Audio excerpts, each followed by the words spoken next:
ஒரு வாலிபன் வாலிப வயதை அடைந்ததற்கு பிறகு அவனுக்கு திருமணம் செய்யாவிட்டால் அவன் தவறான பாதையில் போவான், தவறான விஷயங்களை பார்ப்பான், தவறான பேச்சுகளை பேசுவான், தவறான பேச்சுகளை கேட்பான். காரணம் அவனுடைய வயது அப்படி.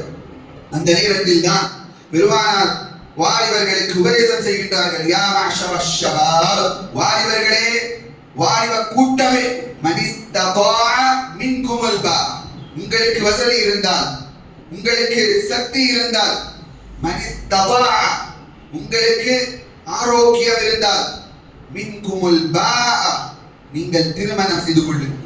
ஃபல்யதஸவ்வஜ், நீங்கள் திருமணம் செய்து கொள்ளுங்கள். ஏன்?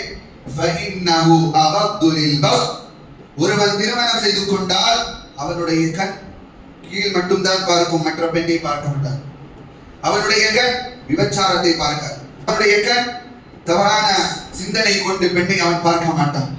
ஏன்? ஃபஇன்னஹு அகத்து லில்பஸர், அவனுடைய கண் பார்வை அவன் கீழேயே பார்க்கும். வஅஹ்ஸனு லில்ஃபர்ஜ், அவனுடைய மர்மஸ்தானத்தை அவன் பாதுகாத்துக் கொள்வான். கீழயமாக அவனுக்கு அமையும் அது திருமண வாழ்க்கை.